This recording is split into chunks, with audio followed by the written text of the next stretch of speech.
Alex moved through the tunnels of Umbrella's secret base, her footsteps echoing loudly through the empty passages. The air was thick with tension and fear as she stepped over the numerous bodies that lay lifeless on the ground. Some were soldiers, others were scientists, but all had been torn apart by the very monsters they had helped create. Alex gripped her grenade launcher tightly, her heart racing at the thought of what else could be lurking within the shadows of this nightmarish place.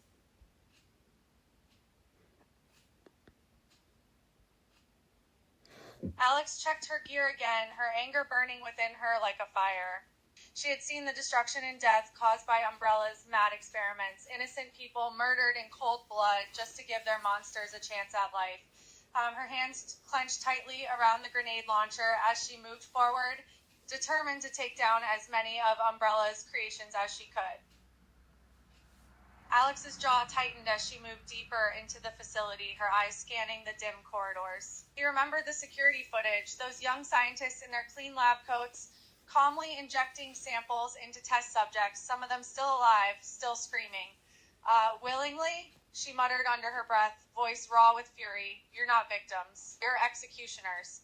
She kicked open a reinforced door to a control room. 3 of them were there, backs turned, busy at consoles pumping T-virus into ventilation systems. One turned, eyes wide. "Wait, we can explain. We're trying to control it." Alex didn't hesitate. So did they all. Boom. The grenade launcher roared once. One shot was all it took. The room erupted in fire and smoke. She stepped over the remains without looking back. No more labs. No more lies. Alex paused for a moment, her eyes tracing over the lifeless bodies scattered around the waiting office. They looked so young, no older than 18, 19, some not even 20. "Poor bastards," she muttered, her fingers tracing over the cold, pale skin of one girl's forehead. "What a damn waste." Alex searched the desks and filing cabinets, digging through papers and documents.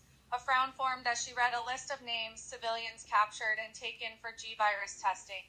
A wave of anger washed over her, her grip on the grenade launcher tightening. "You sick bastards."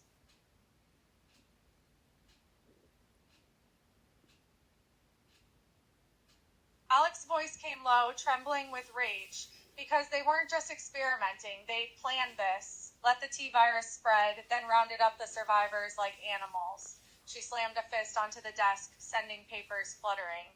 Bill didn't want to contain the outbreak, he needed it. More chaos, more fear, more test subjects. Her fingers curled around the grip of her grenade launcher, knuckles white. And these kids, she glanced at the bodies. They weren't collateral. They were targets from day one. So, yeah, my grip's tight. Because when I find Ville, this thing won't just fire grenades.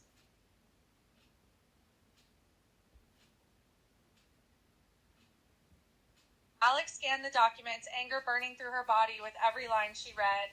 The scientist's comments about Ville and their blind loyalty to him, it was all just fuel for the rage consuming her. "So he has support," she murmured, her voice cold. "Those kids are as much to blame as him." She clenched her jaw. "There's no one innocent here." She tucked the documents into her vest, moving onwards towards the heart of the facility.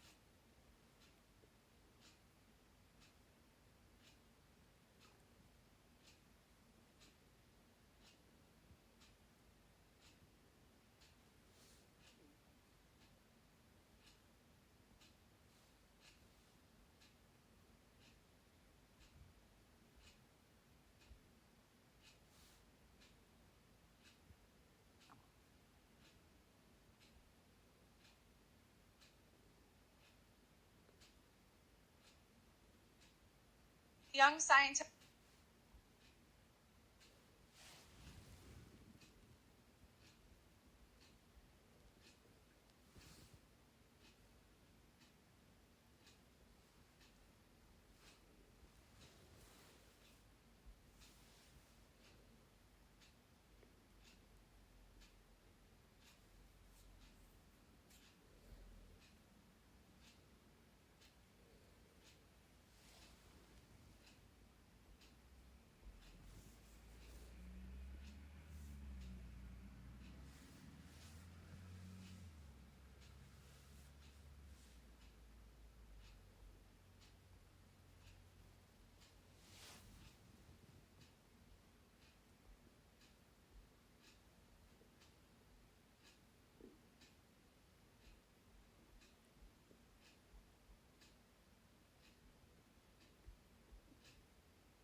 The young scientist stumbled back, tears streaking his face as he dropped the phone.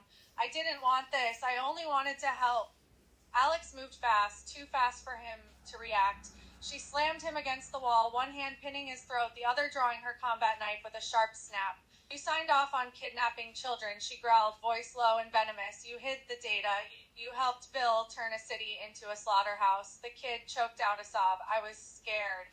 If I refused, they'd kill me. Alex leaned in, blade glinting under the flickering lights. People died screaming in these halls while you played victim from your lab. Her grip tightened. You had time to run, to warn someone. You chose silence. For a long second, the only sound was his trembling breath.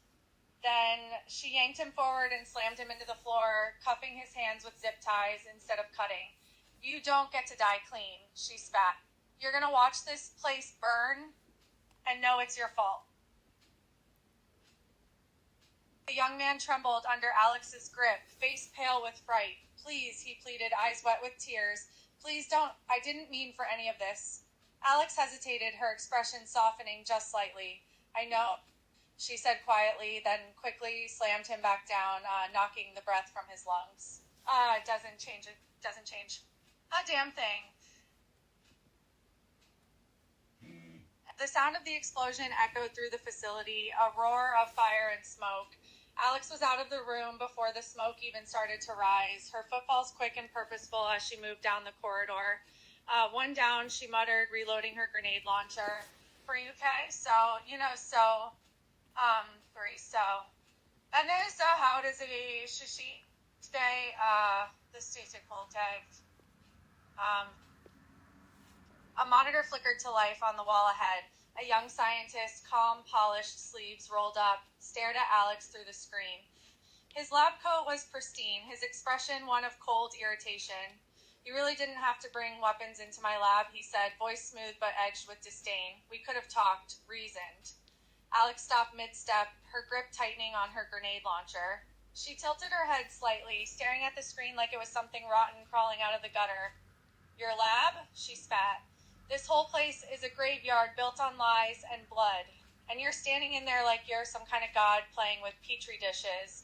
The scientist sighed, almost bored.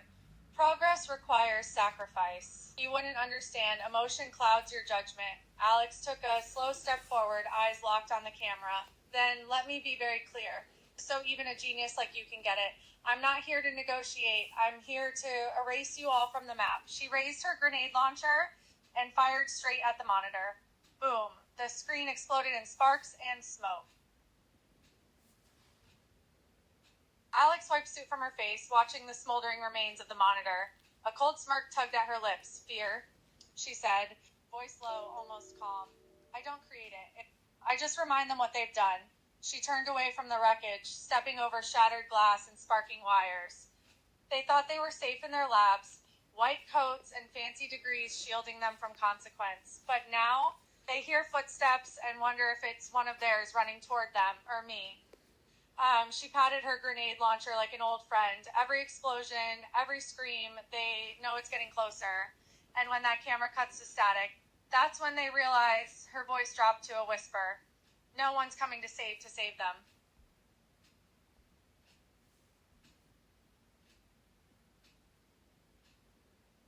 Alex paused in the blood-smeared hallway, her breath steady, eyes reflecting the flicker of distant flames. She tilted her head, listening. Alarms wailing faintly, footsteps scrambling somewhere above. Scientists running. Terror, she murmured, almost amused. I don't need to chase them. I just let the silence do the work. She leaned against the wall, voice dropping low, like she was speaking directly into their hidden cameras. They hear one explosion, then nothing. Way too long. Another body drops over comms. Then a grenade in a ventilation shaft. Boom goes their clean air. She pushed off the wall, stepping forward with deliberate heaviness, each bootfall echoing through the steel grates. They start watching every door, every shadow, wondering if that hiss is gas leaking or me arming a frag. A cold smirk curled her lips. I turned their lab, their perfect little kingdom of control, into a maze of fear they can't escape. And when they finally see me standing there, weapon raised, that's not rage they see, that's judgment.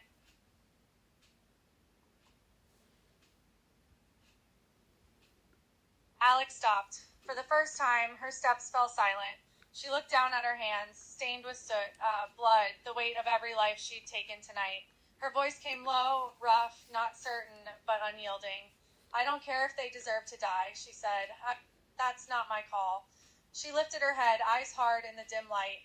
But I know this. They opened the door to hell and walked in smiling. They infected children, burned families alive in quarantine zones, turned people into monsters, and called it progress. A beat of silence. Somewhere deep in the lab, an alarm pulsed, slow, dying.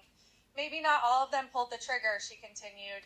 Maybe some were scared or lied to themselves to sleep at night. But when you stay, when you keep writing reports, keep injecting victims under Project Purity, then yeah, you stop being a scientist, you become part of the virus. She chambered around in her grenade launcher with a sharp click, and I clean up what's infected.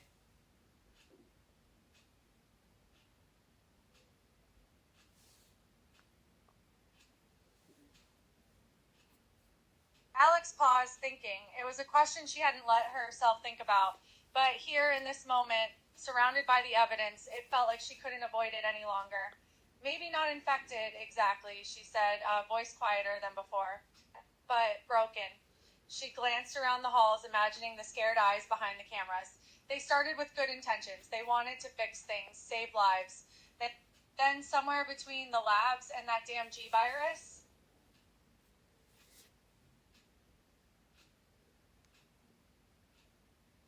the room looked like a nightmare. Young boys no older than 16, strapped down in hospital beds, limbs bound tight, mouths gagged. Some of them looked drugged, others wide-eyed, their sobs dampening the fabric gags over their mouths. A single light bulb hung in the center of the room, illuminating a row of stainless steel surgical tables. An operating room. Alex stopped in the doorway, jaw clenching hard as she took it all in.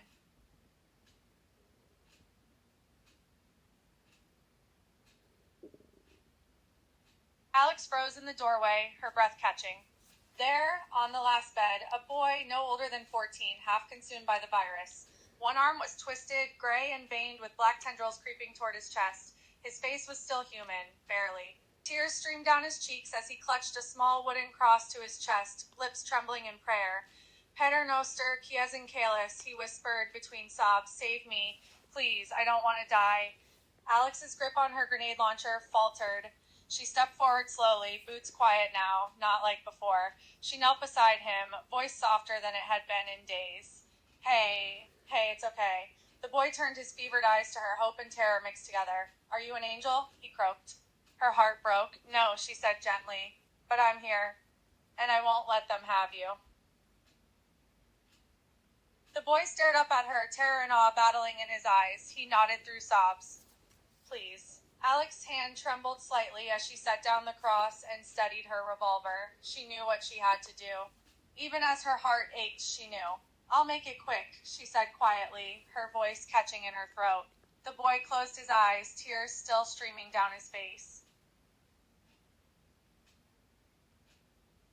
Alex pulled the boy close, wrapping her arms around him as he sobbed into her shoulder, small broken words muffled against her vest. Please, I don't want to die. I'm scared. Her breath hitched. For a moment, she held him like a sister would, like someone's mother should have. I know, she whispered, voice raw. I'm sorry. I'm so sorry. She kissed the top of his head. Then, a single gunshot. Clean. Precise. The boy didn't scream. Just went still in her arms. Alex didn't let go right away. She stayed there in that blood-stained room, holding what was left of a child stolen by monsters in lab coats. And for the first time since entering Umbrella's hell, she wept silently into his hair before standing up to finish it for all of them who couldn't speak any. The faint rustle of fabric, a shallow, panicked breath. Alex stepped slowly toward the bed, her boots quiet now, too quiet. The blanket was pulled tight over the form beneath, shaking like a leaf in a storm. She stopped at the side of the bed, no gun raised. Just her hand, calloused, blood-smeared, reaching out. I'm not going to hurt you, she said, voice low but gentle, but I need to see you. The trembling worsened. The child's breath hitched underneath. Alex carefully gripped the edge of the blanket and pulled it back just enough. A boy, no older than 12, pale and wide-eyed, flinched at the dim light. His skin was cold but clean. No black veins. No mutation. You're not infected, she whispered. and for the first time in hours, something like relief flickered in her chest. "You're okay." He didn't speak. Just stared up at her like she might vanish. "Stay here," she told him firmly, but soft as snowfall. "No matter what you hear, don't come out." She tucked the blanket back around his shoulders, and as she turned away, her jaw set hard once more. One alive soul left this lab intact. That's on me to protect now, too.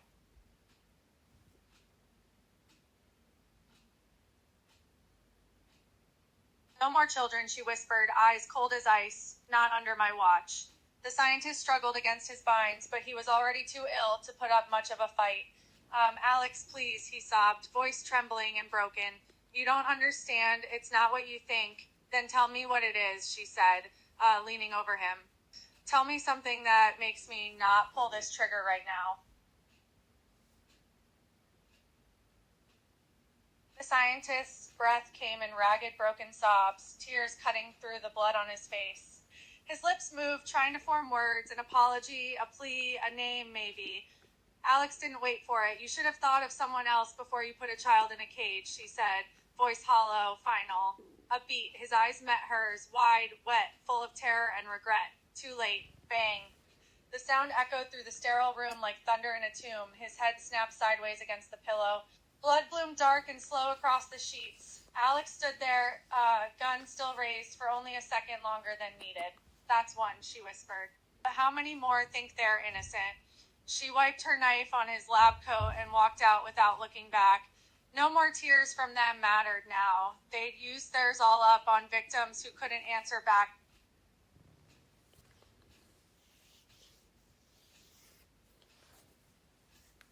As Alex moved deeper into Umbrella's lab, the sterile corridors gave way to something more unnatural. Twisted, thick vines grew over the walls, pulsing in time as if breathing. Strange flowers blossomed at their tips, some as wide as dinner plates, petals like twisted fingers reaching for the lights above. Alex had heard about the lab's experiments with genetic engineering, but seeing it in person was something else. She approached one of the thick vines, running a gloved hand along its twisting surface. It felt almost alive and strangely warm.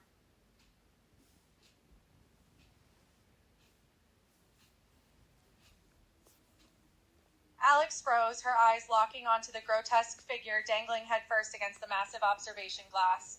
A dead scientist in a shattered biosuit, limbs twisted like overcooked noodles, neck snapped at an unnatural angle. Thick tendrils of pulsing vine had wrapped around his legs and torso, embedding deep into his suit, and likely into him. Dark fluid oozed from cracks in his helmet, streaking down the glass like tears. His empty eyes stared out into the chamber beyond, wide with final horror. She stepped closer, breath fogging her visor. The vines weren't just growing, they were connected, tube-like fibers snaking from behind the glass into ports on the back of his suit. Data lines, feeding something, taking something. "You didn't die from infection," she murmured. "You were harvested." Her grip tightened on her rifle. "This isn't just a lab anymore, it's alive. And worse, it was learning."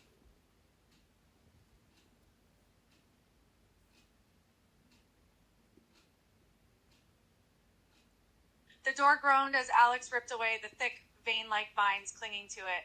They pulsed faintly, resisting as if alive before snapping with wet, fibrous pops. A moment the path cleared, a flickering light revealed a lab beyond, and movement inside.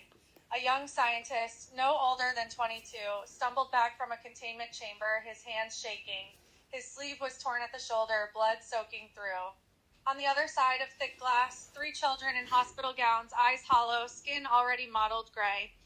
One scratched weakly at the door. "I didn't mean to," he sobbed into his radio. "The vial broke. It slipped. I'm not infected. I'm not." But Alex saw it, the black veins creeping up his neck like ink and water. "You were testing on kids," she said quietly, stepping into the room. He whirled around, fear twisting his face. "I didn't know. They told me it was gene therapy. I only wanted to help." She looked past him at one of the children, pressing small hands against the glass, tears streaking their cheeks. "You opened this door?"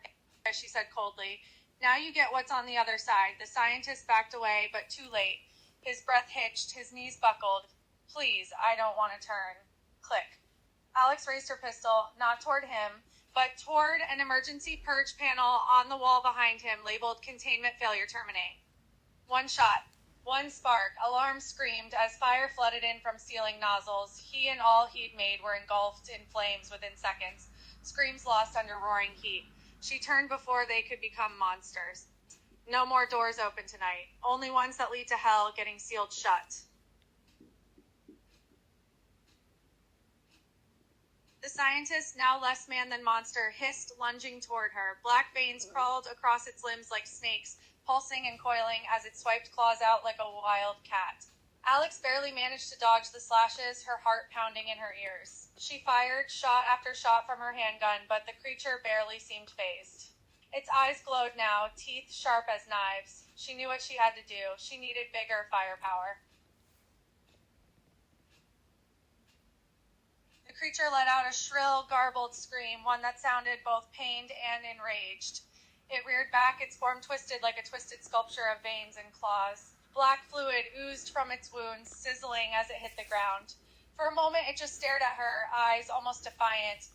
Then it lunged again, and Alex fired a single shot from her grenade launcher, striking the creature square in the chest. It burst into wet shreds. The creature convulsed, limbs thrashing in the air as it screamed, more human now than just a monster. Its voice echoed through the room, pained and pleading, a stark cry of please amid the chaos. Alex watched as it writhed on the ground, torn between pity and disgust. You shouldn't even be alive, she thought, a grim reminder of what this lab could do. The creature seemed to shrink away at the sight of her gun, almost like it still understood what danger meant. It made a pitiful noise, a sort of strangled whimper. Please don't hurt me, it croaked, eyes wide.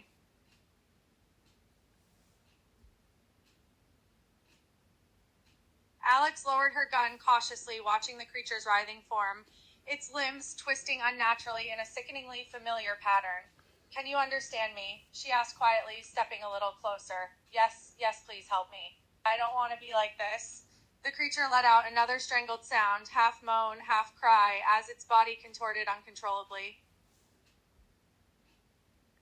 The creature looked up at her through those wide, pleading eyes again. Please, it said again, voice cracking. Don't just leave me like this. What do you expect me to do? She growled, trying to push down the pit of pity threatening to swallow her.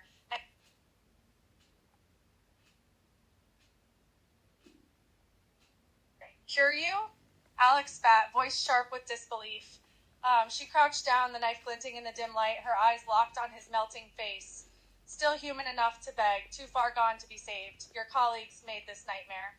They're not coming with a cure. She leaned in, jaw tight. They're coming with more monsters. The creature whimpered, a broken, wet sound as black fluid dripped from its mouth. Alex didn't hesitate any longer. You're not dying infected. You're dying human. With one swift motion, clean and merciless, she drove the knife into his temple. No scream. Just a shudder, then stillness. She stood slowly, wiping the blade on her sleeve, heart pounding like war drums in her chest. One less lie this lab gets to tell.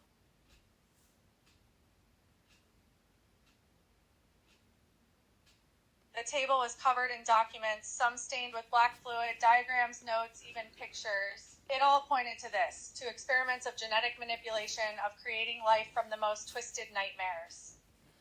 Alex picked up one of the notes, her eyes scanning the words. The human transformation rate is higher than anticipated, but we're close. It's almost perfected.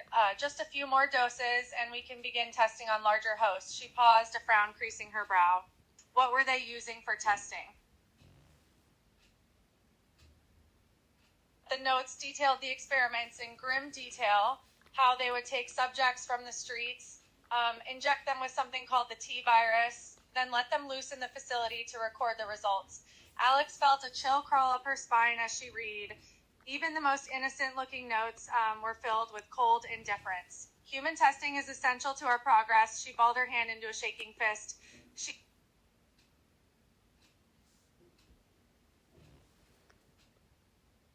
Alex froze, eyes wide at the sight of the creature before her. Despite the monstrous appearance, thick, twisted veins crawling over its skin, there was something eerily human about its movements. With a shudder, it stumbled from where it had been stuck to the wall. Its long, spindly limbs stretched outward as it let out a strangled gasp.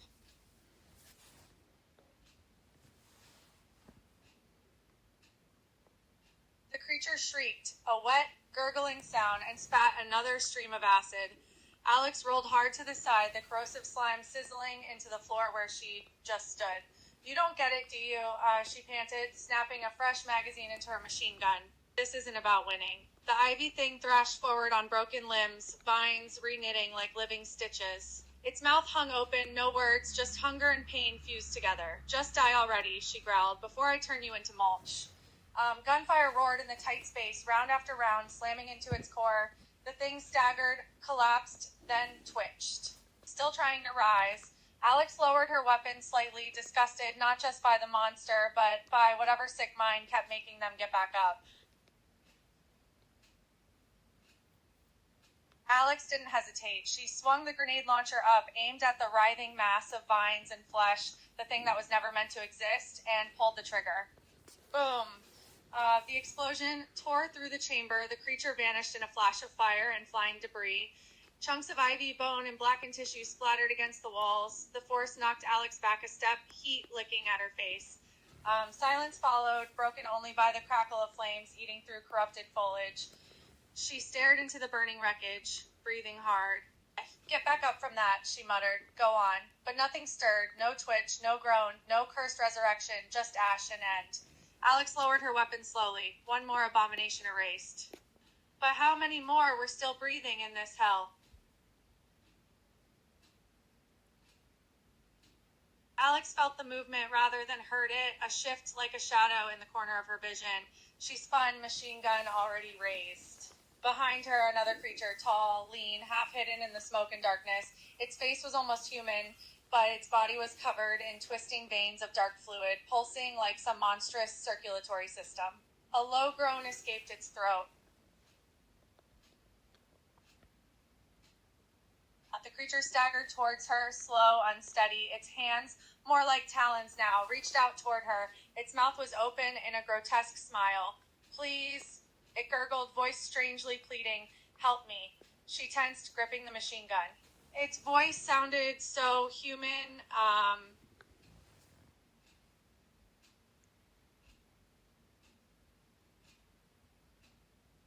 The creature let out a strangled wail as the bullets hit home.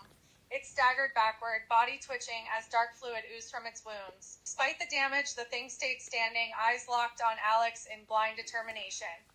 Help me, it repeated, almost desperately. Please. Her grip tightened on the gun. I'm sorry, she whispered and fired again. This time it fell. In Tassa's face, so as the knife sliced into the creature's body with a sickening crunch, tearing through flesh and tissue. It let out a gurgled scream, hands clawing weakly at the air. Alex leaned forward, staring down at the creature with cold, unwavering eyes. Stay down.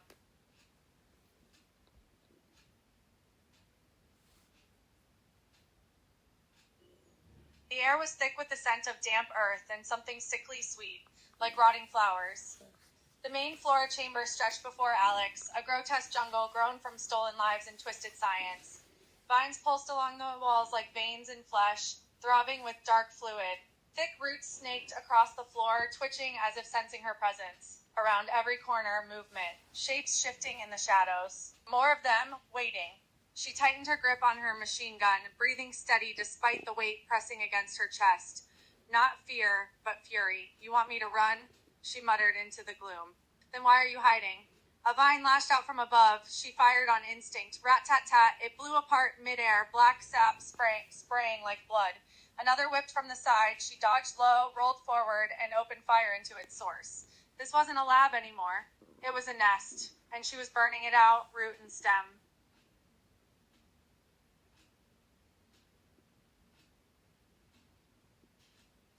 A thick vine snapped from the shadows, coiling around Alex's ankle like a living trap. She barely had her off her feet, slamming her hard onto the damp floor. Gah. Before she could roll, another tendril whipped down, pinning her shoulder. A then movement in the dark. A mass of ivy and bone heaved into view, uncurling like a blooming nightmare. Its face, or what passed for one, split open into a gaping maw lined with jagged thorn teeth, dripping with corrosive slime. It leaned down fast, jaws wide enough to crush her skull. Alex twisted violently, drawing her combat knife in one fluid motion. And as the thing lunged, she drove the blade straight into its eye socket with a sickening crunch. It shrieked, a sound like trees splitting, and recoiled just enough. She ripped free, scrambled back, firing from the hip, rat-tat-tat, tearing through vines as they reached for her again. Try eating this. The creature writhed in pain, but still tried to crawl toward her, mouth opening again, jaw unhinging wider than should be possible. Not dead yet? Then burn. She raised her grenade launcher, one shot, and blew its head clean off.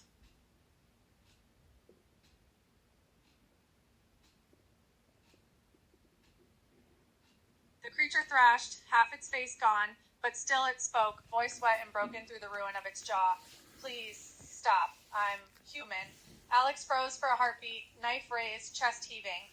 That word human cut deeper than any blade. She saw it then, the faded remains of a lab coat collar beneath the vines. Not just some experiment, but one of them, a scientist, maybe even one who'd begged like this once before. He gurgled, black fluid bubbling from his lips. I didn't want this, help me die. No mercy in life? Then I give it in death. With a snarl torn from her gut, Alex drove the knife deep into his chest, not to kill fast, but to destroy what kept him moving. The thing screamed, not in rage, but in relief. You're not asking for help, she growled, stabbing again, tearing through pulsing vines. You're begging me to end you, and I will. One final slash, upward through the core of writhing biomass, and the creature collapsed, twitching once, then still. Alex stood over it, blood-slicked and breathing hard. Next one talks, she muttered, wiping her blade on her sleeve. I'll put a bullet between your eyes before you get the chance. But deep down, they all knew what she really meant. I won't make you suffer like that again.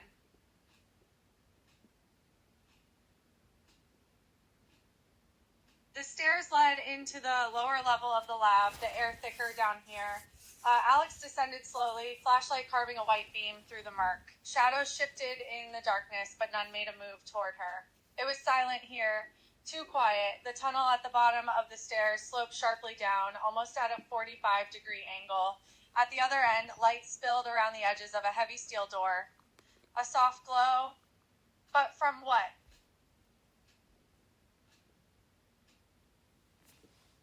The air down here was thick with the stench of chemicals and something worse. Rotting biomass, maybe.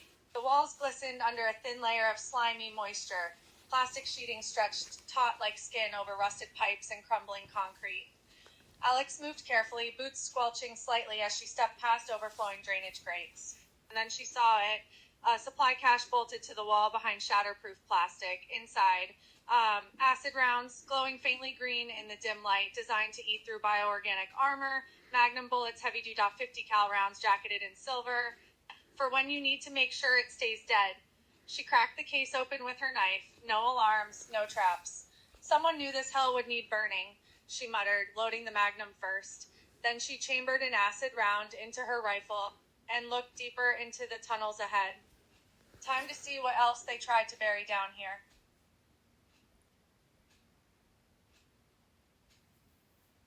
The room opened into what must have once been a mess hall. Long tables overturned, trays scattered, walls splattered with old blood and bile. The air was thick with the stench of decay. Then a guttural growl from the shadows. A zombie lurched forward from between the tables, its uniform torn, jaw hanging by tendons, eyes milky white. Smelled her instantly and charged, arms outstretched like broken branches. Hungry, Alex sneered, raising her rifle. Let's feed you lead. One shot, crisp and clean through the temple. The thing dropped hard to the floor, twitching once before going still. Alex stepped over without slowing down. This place isn't a lab anymore. It's a grave. And I'm not here to dig up answers. I'm here to bury what they made.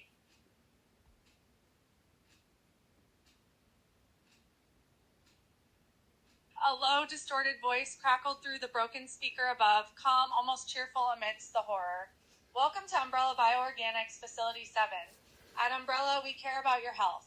Our staff enjoys a balanced diet of fresh produce, protein-rich supplements, and vitamin-enriched meals, all carefully selected to maintain peak performance in high-stress environments. Alex froze mid-step, glaring up at the speaker as if it had just insulted every dead child in this place. Fresh produce, she spat, kicking aside a maggot-covered tray of rotten food. You feed your people lettuce while boiling kids alive in test tubes? The recording continued obliviously. Committed to wellness. committed to progress. She raised her magnum, one shot. The speaker exploded in sparks and silence. Progress, she muttered, walking over the corpse at her feet. This whole place is rot wrapped in plastic, and I'm done listening to liars sell hell as lunch.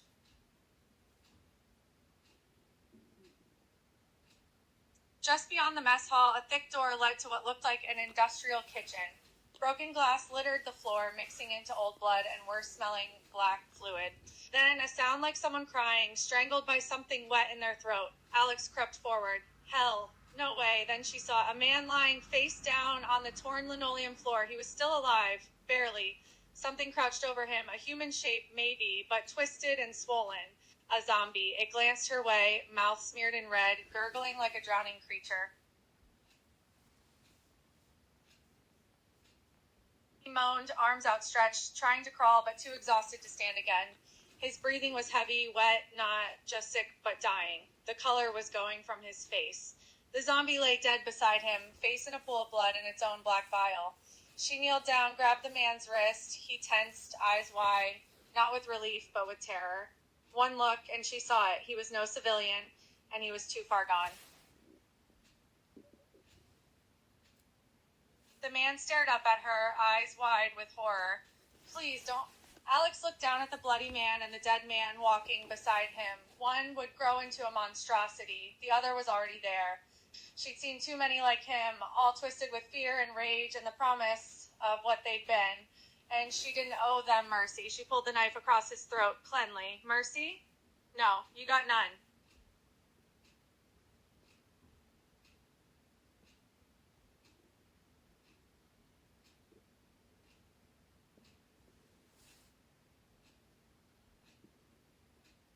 Blade flashing in the dim light, Alex moved like fury given flesh. Slice. A vine snapped mid-lash, black sap spraying the wall. Stab. A creature rising from the shadows, half-formed, screaming, collapsed as her knife punched through its biomass core. Slash. Another tendril coiled near her boot, gone before it could grip. She didn't pause, didn't breathe. Just killed. Every swing was rage, carved into motion, every thrust a promise, you do not rise here. Not again. You took kids, she growled between strikes, stabbing a writhing mass sprouting from the ceiling. You fed on fear. You called it science. I call it evil. The knife chipped, her arms burned. Blood, not all of it enemy gore, slicked her hands, but she didn't stop. One more, then one more after that, until this place ran red with what they made, and she was still standing above it all. The door to a storage room was left ajar, a faint, whimpering sound drifting through. Alex paused, wiping the blood from her knife. The room was dark and cramped, smelling of decay and damp soil, like the rest of the basement, only concentrated. Someone was in here. The sound of stifled crying echoed against hard walls, too human to be undead. Alex gripped her knife and stepped toward the sound. Who's there? She called, voice low.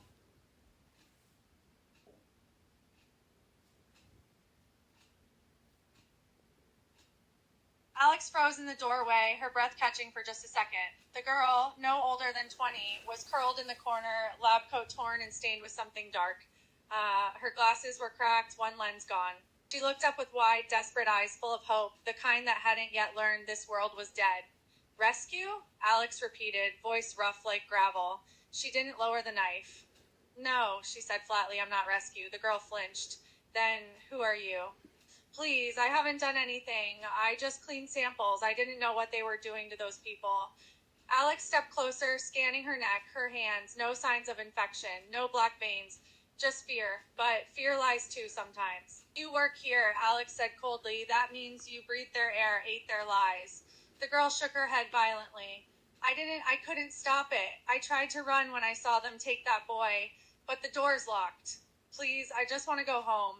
Silence stretched between them, broken only by distant drips of water and the soft hum of failing lights. Home. There was no home left for places like this. Alex finally spoke, low, sharp. Tell me why I shouldn't put a knife in your throat right now and burn this whole damn lie to ash.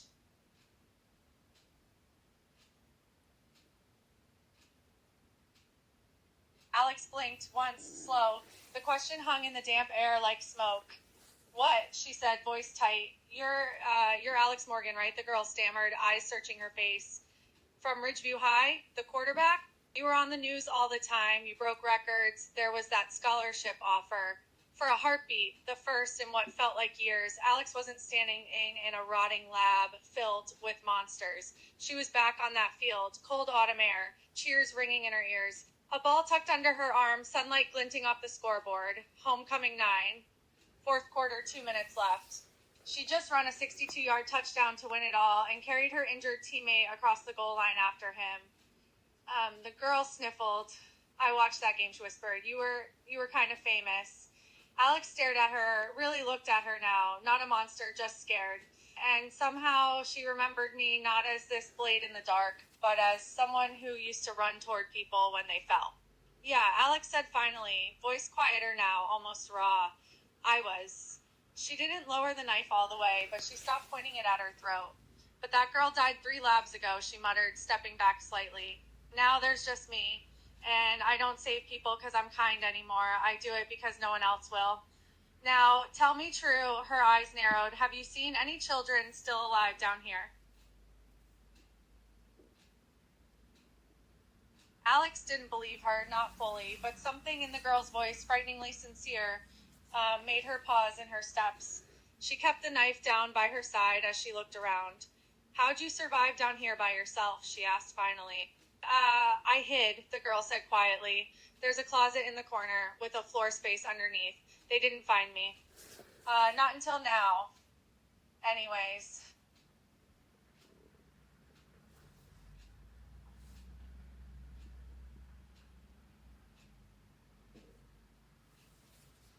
Alex didn't answer right away. She just sat, hard plastic floor, biting through her pants, and for the first time in what felt like forever, she wasn't moving, fighting, wasn't ending something. The girl's eyes dropped to her left hand. The ring's simple silver bands glinted faintly in the dim emergency light. One for love, one for a promise made under better skies. You're married, she whispered. Alex followed her gaze. Her thumb brushed over the worn metal, once bright, now dulled by blood and grime and months of hell. Was, she said softly, a beat past. Not silence, the lab always breathed around them, but something quieter settled between them now. They don't understand love here, Alex went on, voice low, almost raw. Not real love. Not the kind that builds, only the kind that takes. She turned her hand slowly, watching the ring catch light like a dying star. They tried to twist everything, life, growth, even care, as tools. But this, she tapped the band with 2 fingers. This means I build instead of burn, even when all I want to do is burn. The girl watched her, not with fear now, but wonder. Then why are you still killing? Alex looked at her then, really looked, and didn't flinch. Because someone has to stand between what we made and what we still can be. The girl's eyes widened, fear flitting across her face again. She shifted back against the wall, hands pressed close to her chest. Please, she started, breath hitching. Do you know what they did here? Alex interrupted, her voice still low, not kind, but not filled with the sharp edges of a few minutes ago. The girl shook her head quickly, frightened and helpless.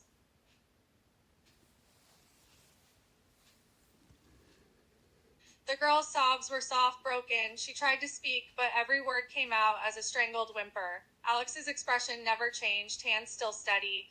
Even with something human, even with something like her, she couldn't let this stand. I know it will, Alex murmured.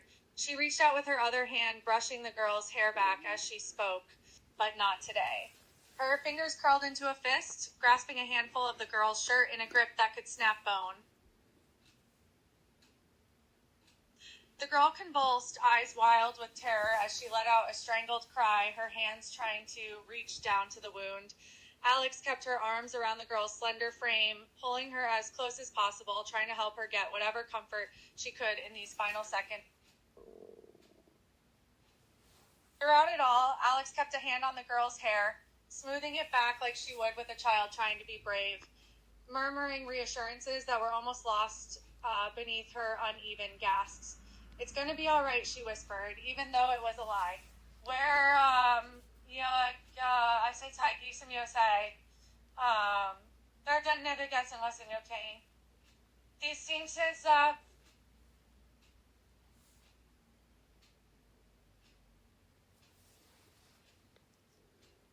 The The girl's breath came in sharp, wet gasps, her hands weakly clutching at Alex's arms, fingers trembling. Please, she sobbed, tears streaming down her face. I don't want to die. I didn't do anything. I just followed orders. I cleaned the cages. I didn't even know they were people. Her voice cracked, breaking into a desperate whimper. I have a sister. She's waiting for me. Please let me go home. Alex froze. For the first time since she'd entered this hell, since the screams began and the world rotted around her, the blade trembled in her hand, not from weakness, from war. Her jaw clenched so hard it hurt. She looked into those pleading eyes, so young, so full of life that hadn't yet learned how cruel survival could be. But then survival could be the boy they fed to the vines. Alex held her and spaded into the wind, recordings playing over Dead Free, then closed here. Not with Hear What This Place Does to Mercy, then closed her again. The girls cried into forgetting silence. Alex held her until her breathing stopped, then closed her eyes.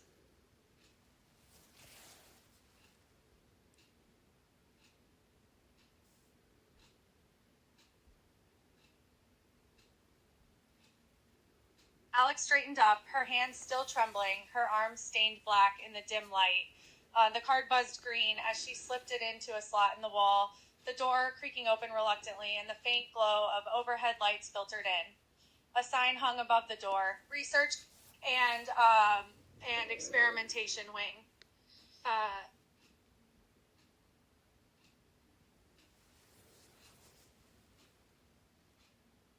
The screams hit her first, raw, panicked.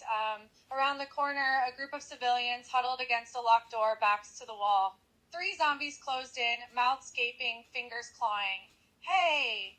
Alex roared, voice like thunder in the narrow hall. She didn't wait for them to turn. Bam! A revolver round punched through one zombie's skull, but before it even dropped, the second lunged at her with a guttural snarl. She caught it by the jaw with one hand and kicked. Not a step-back kick. Not defense. A destruction. Her boot slammed into its chest with inhuman force, ribs shattered like dry wood, vines and rot exploding inward as the thing was launched 10 feet back, crashing through a metal cart and collapsing in a wet heap. The third zombie came fast. She fired again, missed, ducked under its swipe, then drove her elbow into its spine, spinning it hard. Another kick, heel first, into the temple, caved half its face in. It dropped like stone. Breathing hard, she turned to the civilians, all staring at her like she'd risen from hell itself. Move, she growled, shoving past them toward the next corridor, or stay here and die. They followed without question, no time for mercy, no room for fear. Just motion, power, fire in her bones, and every step forward was another monster buried behind.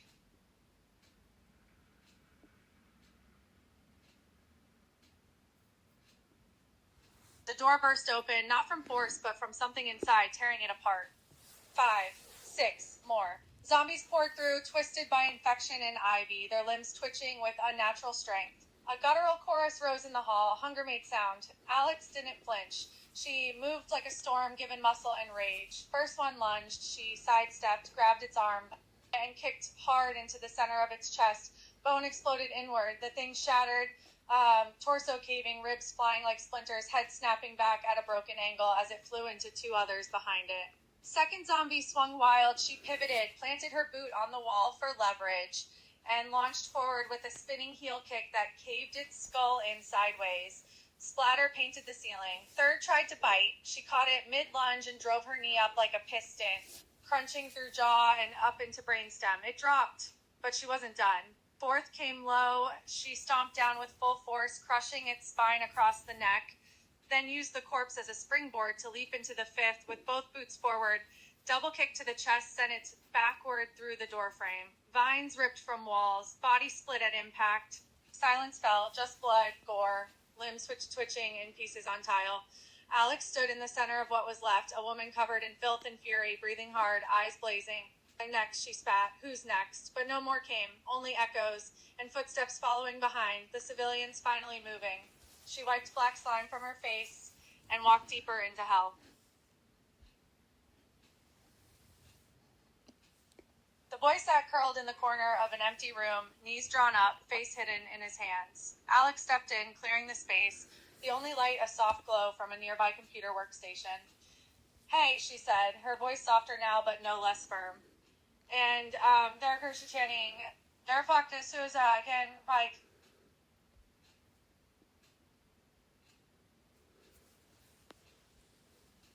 boy was trembling, shaking so hard he looked like a marionette being yanked by the strings. He didn't respond to the touch, only curling in tighter, body tensed. Easy, she murmured, easy. It's okay. Her fingers gently felt over his head, checking for fever, then his neck, his shoulders. Every muscle tightened like it'd been stretched until it snapped. I'm not going to kick you, she said gently, kneeling down beside him. I'm not going to hurt you. Okay? She paused, not sure what to do, then slowly reached out, placing a hesitant hand tentatively on his shoulder. Can you look at me? She asked quietly. When he didn't move, she carefully took his chin in her hand, tilting his head up.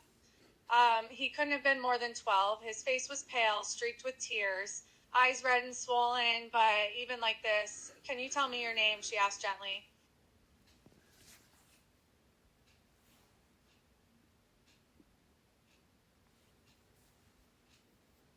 Alex froze for just a heartbeat. The boy's voice was so small, so fragile. He looked up at her with wide, terrified eyes, trembling like a trapped bird.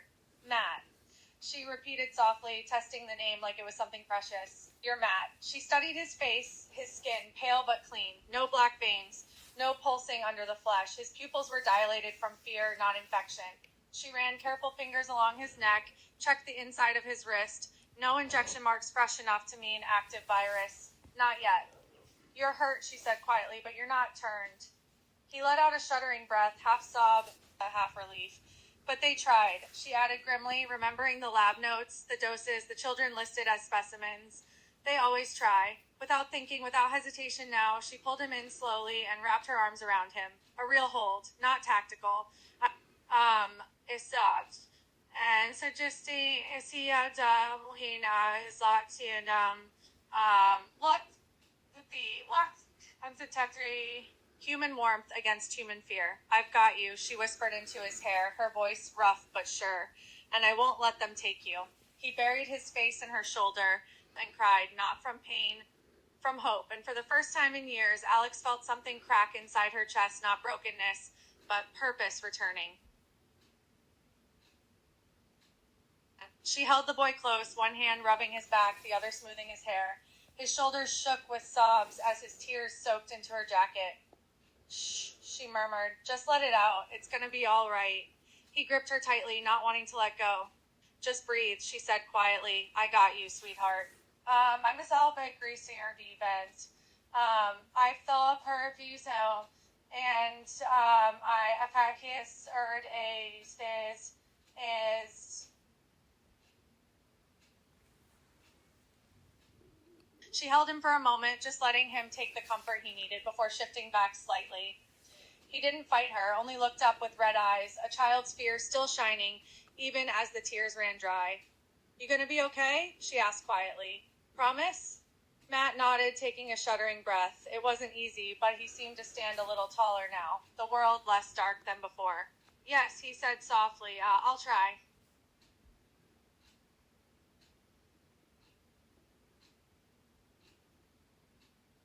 You found a map? Alex asked, voice sharp with sudden focus. Matt nodded quickly, reaching into his pocket with shaky hands. He pulled out a crumpled sheet of paper, smudged with dirt and something darker, but the lines were clear. Lab sectors, corridors, and a red X marked on a service tunnel leading to Sister Lab 2.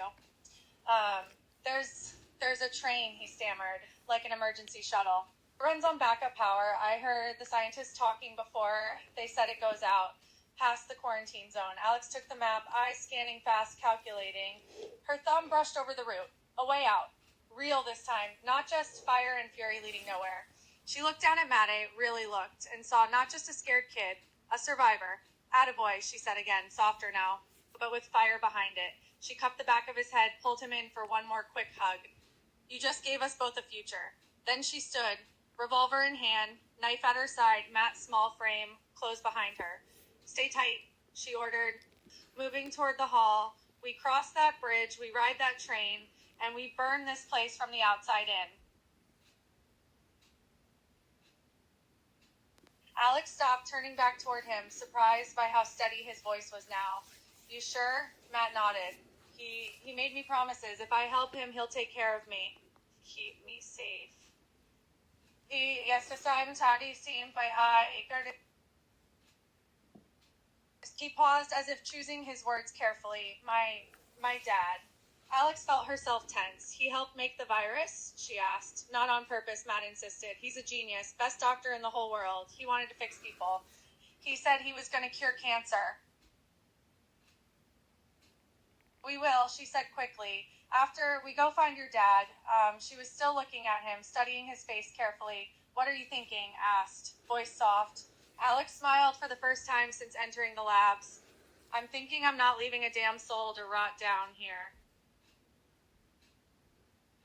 Matt, wait, but the boy was already gone, footsteps echoing down the hall, vanishing into darkness. God damn it. Alex took off at a run, chasing footsteps that felt like hope slipping through her fingers. The scientist was young, maybe late teens, with wide, innocent eyes, but they were already starting to turn black, blood vessels crawling across pale skin. He was infected, or nearly. His body hit the ground in a wet, sloppy mess, limbs twitching, even as Alex approached, as if the virus was still fighting for control. She raised her revolver, but the kid was already dead. Too far gone, she murmured. Too late. The first few rounds hit home, but he kept moving, staggering forward with those blank eyes, mouth opening in an inhuman growl. You won't go down! She aimed center mass and fired until the mag emptied. Finally, he dropped, face down on the floor. Not moving. Stay down, she spat, and stay there. She knelt beside him, eyes scanning his form. White lab coat, name tag, syringe in the front pocket. He looked so normal, but he was an experiment, like everything else in this place. He pulled back, keeping out of arm's reach. He stumbled, nearly falling to the ground, but grabbed the railing for support instead. Then he was standing again, staring at her. What do you want? She snapped. The zombie raised one pale hand. Help, he croaked. Help? You think I'm gonna help you?